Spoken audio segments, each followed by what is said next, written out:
the rep. Oh, you all have your own style. Are you all going to the wrong place? And they're like, no, we sell leads. I'm like, no, you must be the DJ. All right, you guys, we got a very special treat for you here today. We were able to join the one and only Melissa D. Hall on the floor of Medicarians. Thank you for being with us, Melissa. You're so welcome. It's an honor. No, for sure. And Melissa, this is kind of weird because this is the first time that we've actually met and got connected. Like, what kind of drove you to the booth? What were you feeling when you were coming over here? Well, I saw the reps going up the escalator, and you all have your own style. Yeah. And I'm like, are you all going to the wrong place? I mean, listen, they're smooth. They're straight millennial, okay? They're straight millennial. They got their sunglasses on. They're like, no, we sell leads. I'm like, no, you must be the DJ. So they told me about what they were doing. And I'm always I always love to support, especially millennials, get into the other side of the business.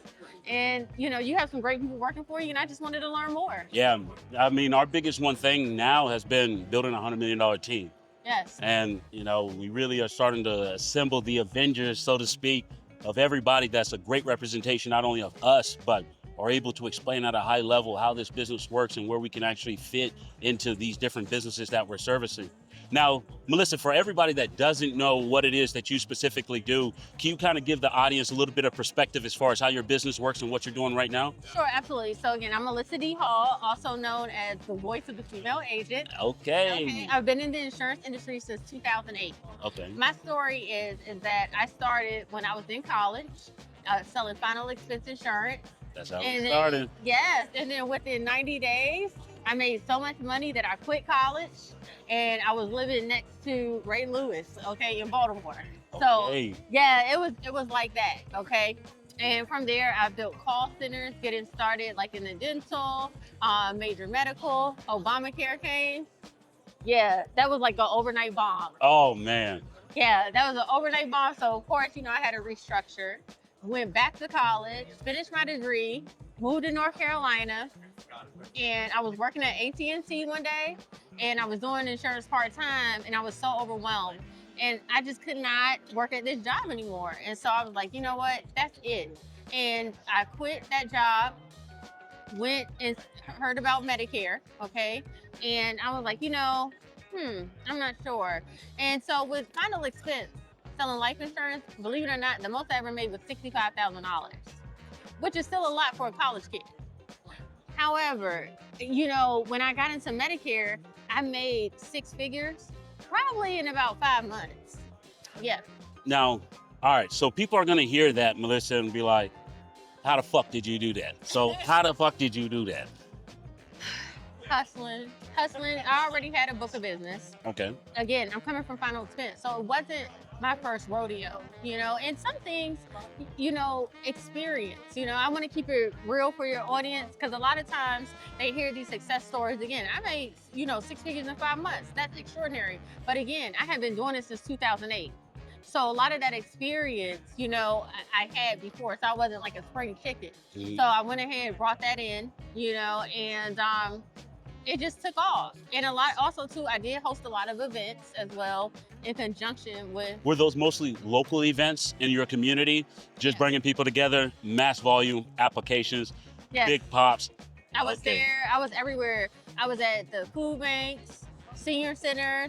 Like I remember one time somebody said, I see you everywhere. And that's how I knew. Yeah, you doing something right. I was doing something right, exactly. All right, that's amazing. Thank you. And then from there, COVID came. And when COVID came, it kind of like shut me out from going out in the field. And at that same day COVID came and they said we couldn't go out in the field, I hired my first agent that was LOA, and I was paying this lady $40,000 a year. Okay, that's an investment. It was. And so I remember going in, because I was so distraught, because they said we couldn't go outside anymore. Everybody was scared. I remember going in my office, asking her and my assistant at the time, I said, listen, y'all want to go home and go on unemployment, or you want to keep working? I was kind of praying that they would say, we want to go on unemployment. They said, no, we want to keep working. And I was like, oh my God. So I couldn't go outside. And then that's how I got going with television commercials. And I made up this alter ego called Medicare Mail. And so I did television commercials they were going from the Triangle, North Carolina, Raleigh, all the way up until Baltimore. So people know me, millions of people know me as Medicare Mail. Did that, had to open a call center. Okay, this is my second one. It went amazing. And one of the highest grossing call centers on the East Coast. Amazing. Medicare. Congratulations. Yeah, thank you. And so I know a lot about leads. All right, so let's take one step back real quick now, because I want to give more context, because like your experience going from a single producer to starting a call center, what did you mentally have to think about and put in place, like in all reality, to make sure that that transition was as smooth as possible? What were some of those things? Number one is the training. That's where most people fail. Okay, is the training piece, because it takes a lot to invest in an agent, especially it's a huge learning curve with Medicare. The agent I got, this girl couldn't even speak English. Okay, she actually immigrated here from India. Wow. Yeah, so it took a lot of time with her, not even just teaching her Medicare, but also how to speak English to the point where it wasn't offensive. So that took a lot of time from personal production. Luckily, I was in a spot, and that's I think where most agents messed up, is that they're not in a position where they can take away from personal producing to help somebody else at their income level. And I was there. Okay. And then from there, just really breaking it down as far as the training. That's the second part. Because when I say training, one thing that I had to understand, I think a lot of agents fail at, is realizing that these people don't know anything at all. Anything. So we have to explain it like a baby. And getting to that level of explaining it like a baby, like we might say, okay, an insurance premium is how much they pay a month. Well, they might need to even go lower than that. And it's still a lot of confusion because you don't understand that. Yeah. So that, getting down to that, we call it nitty gritty, that right there really made me successful, because every agent I train, they're the best, like literally the best. Now, what were some of the fundamental things that you had inclusive in all of your training that you feel like is the most impactful for agents?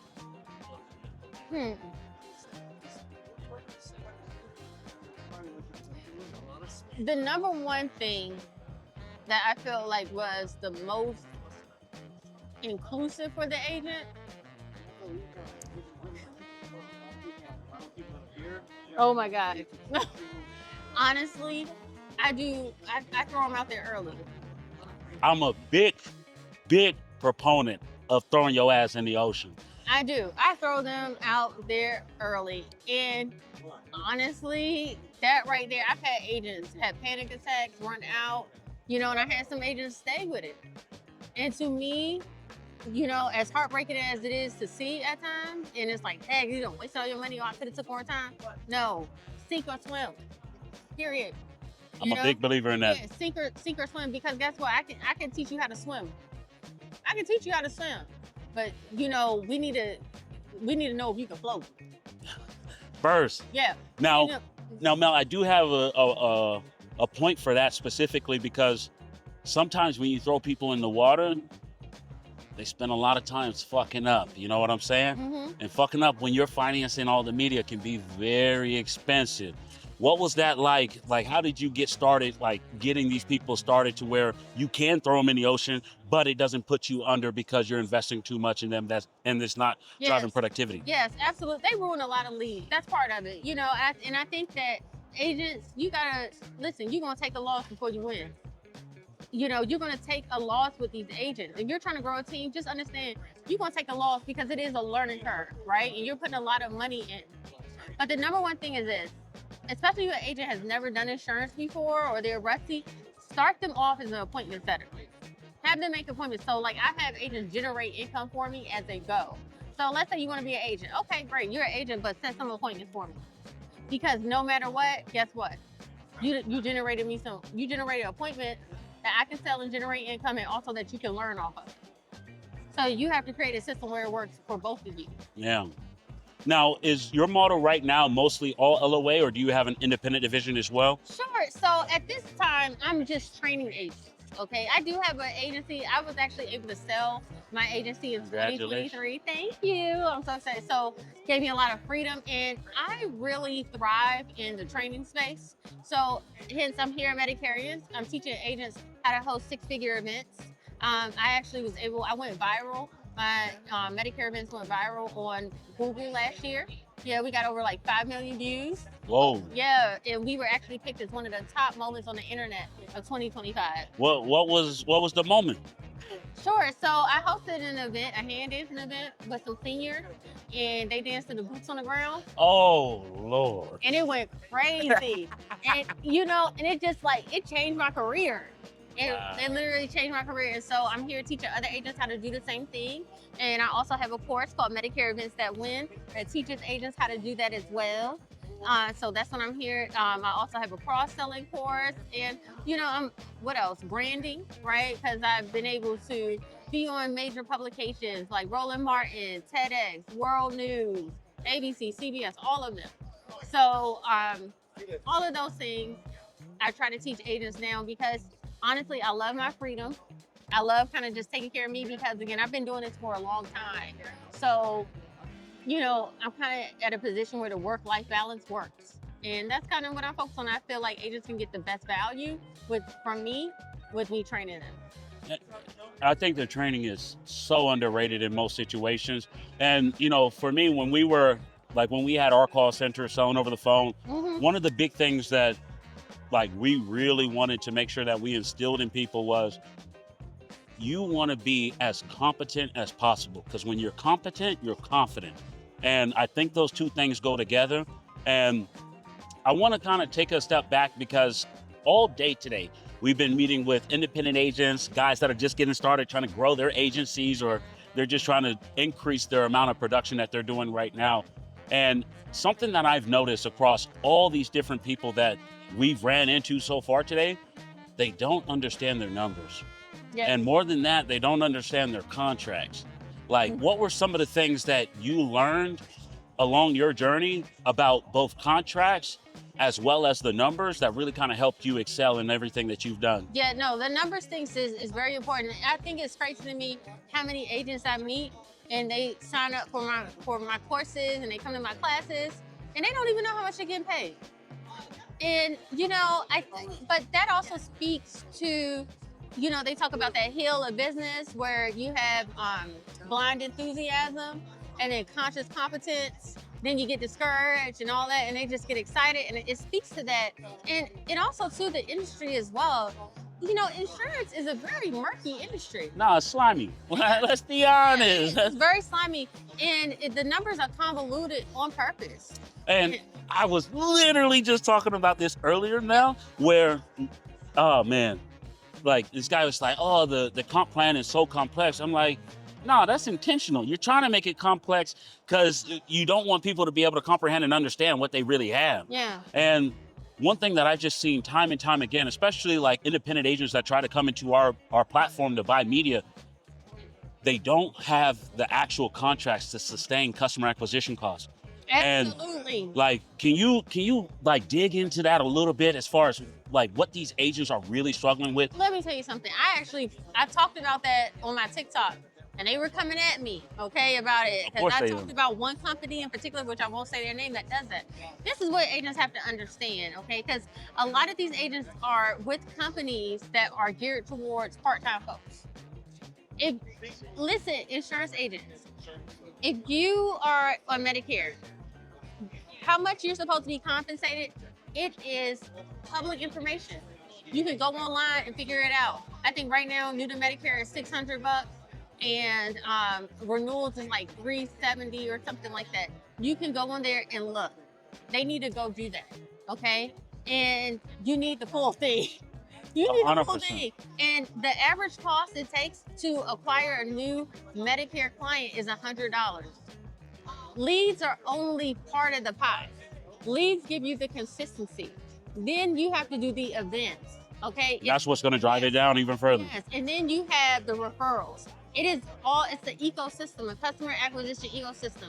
If you just depend on leads, you're not gonna make it. If you just depend on referrals, you're not gonna make it, because just depending on referrals, that gives you inconsistent income because you're going based off a person's feelings. Leads, that gives you the math that you're looking for. And then of course events give you math as well, right? Because it's something, you need something solid where you say, if I spend X, I'm gonna get this. We talk about the equation. Yeah. And I tell agents this all the time. You want to turn your business into an equation. If you know what your inputs are, you know what you're going to get out, and whatever your target is, all you need to do is put those inputs into the equation to get that output. Now, going into that, right? How long did it take you to really understand all the nuances as far as contracts, understanding everything as far as what your numbers are, what your customer acquisition targets are? How long did that take you? Well, I started out in final expense. And final expense is very straightforward. And if anybody's in final expense or life insurance, I'm going to tell you this. If you're not getting paid at least 90%, you're not going to make any money. I think you need to be at 120. I think that's the baseline. 120, but it depends. Some companies, they give you so much support that 90% is okay, because this is the thing, right? Okay, you say 120, but if you have a person that's training you full time and they're giving you leads, even if they're B leads, but like they're there, they're answering their phone, that's worth it. No, that's worth for 90%. You gotta understand the value exchange, right? Exactly. So like we used to offer 60% contracts, but we covered all of the marketing, all of the infrastructure, literally everything. Our agents came in, they executed the equation, they were making $10,000 a month, without a doubt. Yeah. And that was the value exchange. Yeah, that's the value exchange. That's the trade-off, right? And so, but okay, you get to 120, all right, so that means you're getting no help. You get what I mean? If you're at 120, you're getting no help, you're buying your own leads, you don't need training, you don't need nothing. You just need a high contract. Yes, you get 120, but if you need help, if I gotta recruit and be in your downline and build you up and all that, no. 90, I need to get paid. Yeah, we gotta. And that's the thing I think that a lot of agents miss, is that they try to go to that 120 too quick, where you don't really even have everything to deserve that 120. And I also think that there's a lot of agents there's more agents that are looking for a job than that are looking to build a business. Absolutely, there are, and I think that agents really need to get familiar with the fact that you do need to learn something. Okay, there is a learning curve in this. This is a business. It's not just go sell. No, this is a business. This is a lot harder than it looks, because it's surprising, because people say people can't handle rejection, but that's real. It does come to your ego when a person just hangs up on you. I remember, and I tell you this, and this will be my last story. I remember one time when I was selling final expense, and I had scheduled 12 appointments in a day, and they all told me no. And I went delirious to the point that I got to like maybe the 9th one, and a person opened the door, and I just said, tell me no. Said, yeah, just tell me no right now. Tell me no. They said no. And they shut the door in my face, just like that. Dang. But that ended up being my highest grossing week ever. Yes, because I kept going, but it broke something in me. And I think What did you do in that moment? What did I do? At the end of the day, where you're like, man. I was crazy. I was a broken woman. I was, but it's just, I needed that. It made me an animal. It made me an animal. You can't, no, what do you mean no? It doesn't matter to me. Nothing breaks me, nothing shakes me, okay? And I'm gonna tell you this, the number one thing, if you don't hear nothing else from me, if you're an agent out here doing this, if you're a businessman, right? Number one, never lose energy, okay? Never lose focus. The moment you lose energy, the moment that you're down in the dumps or whatever, your temper, all that, you done lost the sale, period. Nothing phases me. Nothing shakes me. You can tell me what, I can hear gunshots in the back. Right, son, right here. You really need this. You really need this. Oh, you just had a stroke? Oh my God. Oh, we need to make sure you paying less for your medicine. Right here, ma'am. Right here. I'm so sorry to hear that. Oh, you saying no to me? Oh, okay, maybe not right now. When can I call you back? You got to get to that point, and I'm a winner. And this is why I'm a winner, because nothing shakes me. You can yell at me. You can, okay, I'm sorry to hear that. So what do you think about this? People are so used to getting reactions out of folks. They do that. I honestly like that so much. And I learned that from my business partner over there, Rita. Yeah. Okay, so I met him at an insurance conference for our agency. And it was a builder conference of a bunch of different agency owners coming together. He was on stage, and he said something I never forgot. He said, knock like the police, service like a fireman.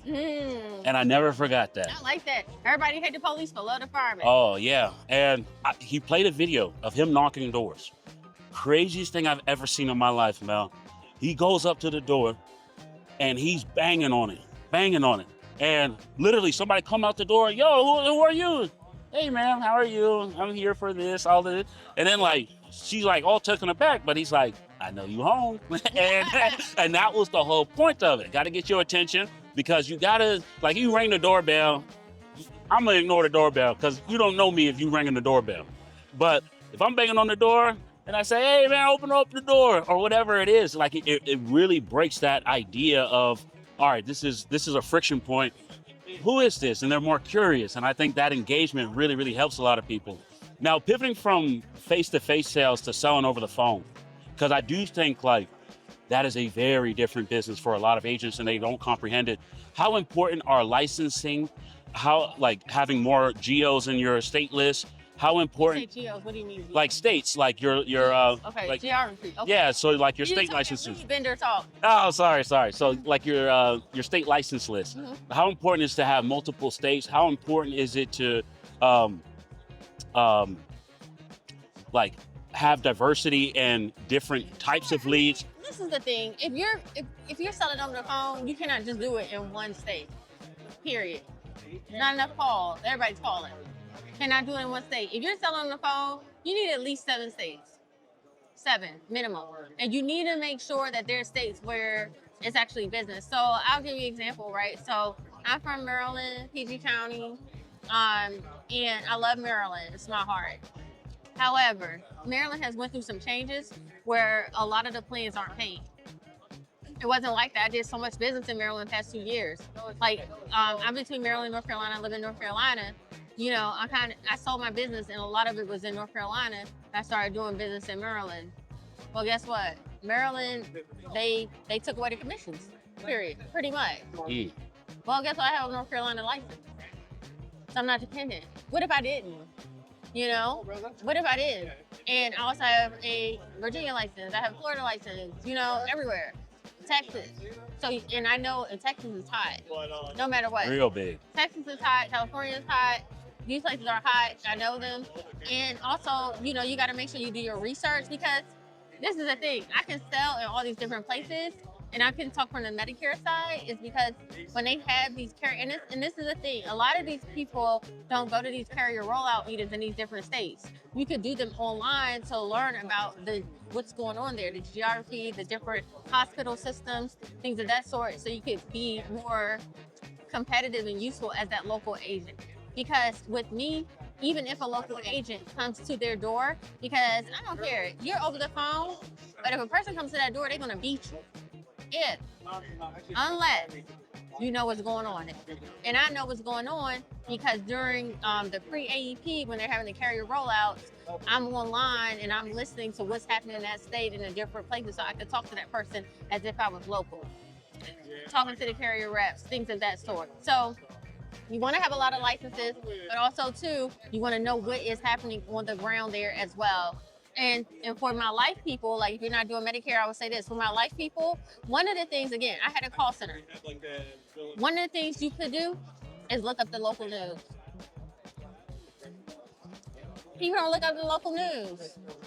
I know what's going on because I look up the local news headlines and I would train my agents to look up the local news.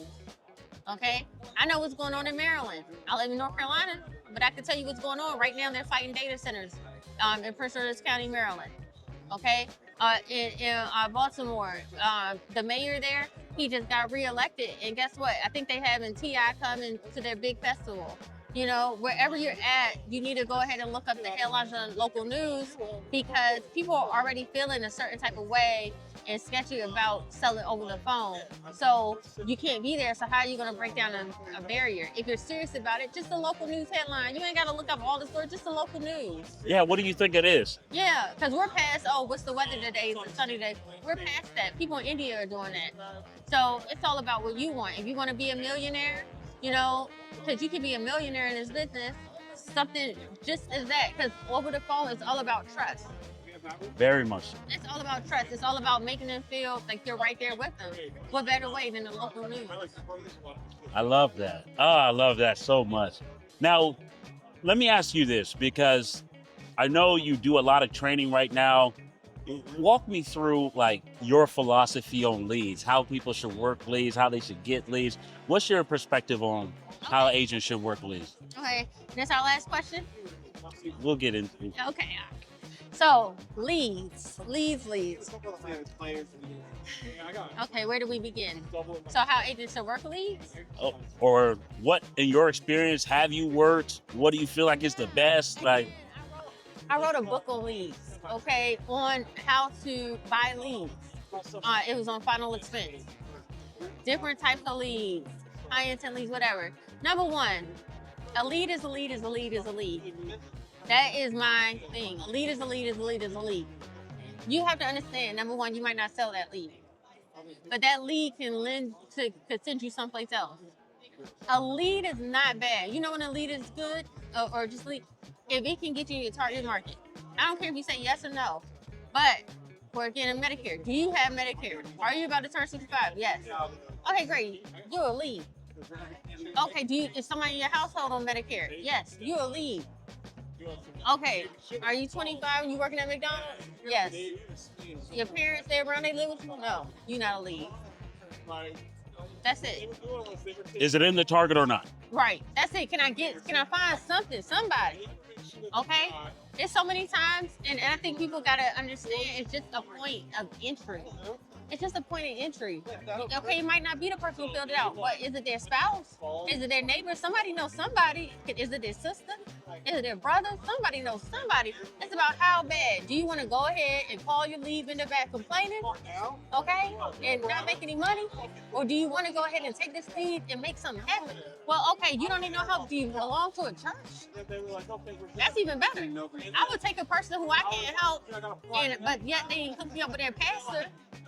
Okay? Like, what you gonna do? You're gonna sink or swim out here. It's a decision. I will pay you $40 for you to tell me no, but your pastor tell me yes. And it's like, once you get that hungry and that type, you's a winner. It doesn't matter. I love that energy. Oh, no, this is, we getting there. All right. Now, on that point specifically, right? I think there's like a new trend right now where people want to take calls, whether it be inbound calls, live transfers, or whatever it is.